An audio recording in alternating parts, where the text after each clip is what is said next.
სეზონის პირველ ბოლოში გამოყვანილი მანქანა პირველ კურსელს გავს. არც ერთმა იცოდა სად მიდიოდა, მაგრამ აუცილებლად უნდა წასულიყო. განსხვავება ისაა, რომ ბიზნესთან არქეოლოგიაზე მობილობით გადახვალ, მაგრამ ფორმულა 1-დან 2-ში ვერა. თუ ჩვენ წინაპრებს დაუჯერებთ, ყველაფერს ეშველება მკვდრის გარდა. და ეს ფრაზა ზუსტად ერგება ფორმულა 1-ს. ალპინის ბოლო ადგილზე დაწყებული სეზონი 2024-ში, რომელიც ორმაგი პოდიუმით დაამთავრეს.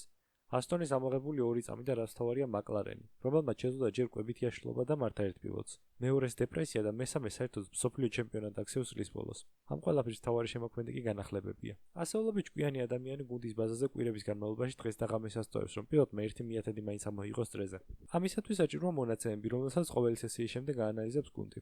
ამ ყველაფერს კი ემატება CFD სიმულაციები, რამოდენიმე $100,000 და უალა, ახალი წინაფრთა მზადაა. ოღონდ მუშაობს თუ არა არ ვიცით. ქარის გვირაბები და სიმულატორზე გათენებული ღამეები საერთოდ არაა იმის გარანტი, რომ ყველაფერი ისე იმუშავებს, როგორც ფურცელზეა და ამის ძალიან ბევრი მაგალითი გქონია თანამედროვე ავტოსპორტში.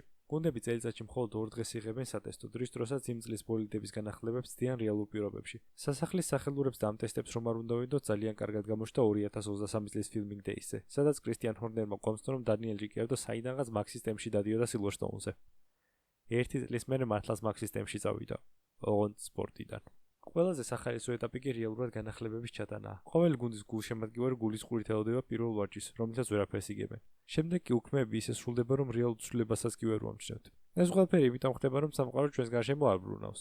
განახლებებს კი ყველა აკეთებს. ხოლო წინ მხოლოდ ისინი მიდიან, ვინც ნაკლებ შეცდომას უშვებს. მიღებული პრაქტიკაა, რომ განახლებას პირველ რიგში მთავარი პილოტი იღებს. ასტონის შემთხვევაში სტროლი. ხოლო თუ ამ ყველაფერმა იმუშავა, შემდეგ უქმეებზე მეორე პილოტიც იხიერებს ახალი დეტალით. ან არ იმუშავებს განახლება და სანაგვეს ახალი $200,000 კარბონის ძირი შეემატება. დიახ, ჩვენ მთელი თვითბიუჯეტი დავხვაჭით ახალ ძირში და კვალიფიკაციის მეორე სეგმენტიდან გავარდით. მაგრამ ძალიან ბედნიერები ვართ. დაკვირვებული ადამიანი კი იტყვის, რომ უბრალოდ აიღე, რასაც უფრო სწრაფი მანქანა აკეთებს და დააკოპირე. ზუსტად ასე მოიქცა ყველა ძლიერი გუნდი 2009 წელს, როცა ბრაუნის ორმაგი დიფუზორი დაინახეს. უბრალოდ საქმე ისაა, რომ განახლება ყოველ მანქანაზე განსხვავებულად მუშაობს. ინოვაციის მორგება შენ პრინციპზე კი იმდენად დიდი ძალისხმევა სჭირდება, რომ დაკოპირებასაც აზრი ეკარგება. მაგრამ ინსპირაციისთვის მაინც მშვენიერია ეს გზა. უბრალოდ არ უნდა დაგვავიწყდეს ბიუჯეტის ჭერი, რომელიც ფლავიო ბრიატორესავითაა. ბევრ შეცდომას არ გაბატიებს და კიდე შეიძლება კედელი შესვლას მოგთხოვოს.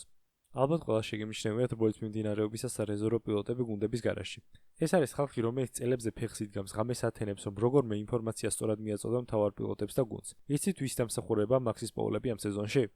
ნუ რა თქმა უნდა მაქსისაც, მაგრამ მანქანა, რომელიც შაბათ საღამოს სასწაულებრივად ცოცხლდება მკვდარი პირველი 2 ვარჯიშის შემდეგ, სებასტიან ბუემისა და მილტონ კინში მომუშავე ხალხის დამსახურებაა. დიდი ალბათობით ეს კლიპი რომ არა შვეიცარიელი პილოტის შესახებ ალბათ არაფერი გეცოდინებოდათ. მაგრამ ეს ერთი შეხედვით სიმულატორის პილოტი 4-ის ლემანის 24 საათიანი რბოლის გამარჯვებული და ფორმულა 1 ჩემპიონია.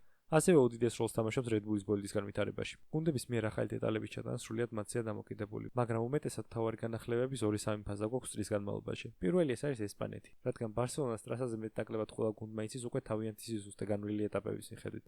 და სწორედ ამის გამო ძველ სატესტო ტრეკზე ხვდებით განახლებულ ბოლიდებს. ამის შემდეგ გვაქვს Silverstone, რადგან განახლებული დეტალების ლოჯისტიკა ძალიან მარტივია. უმეტესი გუნდების ბაზები სწორედ ტრასიდან რამოდენიმე კილომეტრშია, რაც უფრო მარტივს ხდის ახალი ნაწილების ტრანსპორტირებას. ხოლო ბოლო მთავარი განახლებების პაკეტი ჩადის პასუქმეებზე, რითაც თითქმის სრულდება იმ წლის ბოლიდის დეველოპმენტი. რომ შევაჯამოთ განახლებები იმ ბიშკავს თქვენს DM-ებში სიცოცხლეს და ერთგულებას რომ გეფიცებათ. საბოლოოდ კი რისკის ხარჯზე ან მისი შვილის დედა გახდებით, ან ნათლია. გუნდები ათეულობით მილიონს ხარჯავენ ყოველწლიურად მხოლოდ იმისათვის, რომ 2-3 ამოიღონ ტრასაზე. ხოლო შემდეგ ჯერზე როცა თქვენი საყვარელი გუნდი განახლებებს დაგიანოსეთ, მზად იყავით როგორც თავის მართლებისთვის, ასევე გამარჯვებისთვის.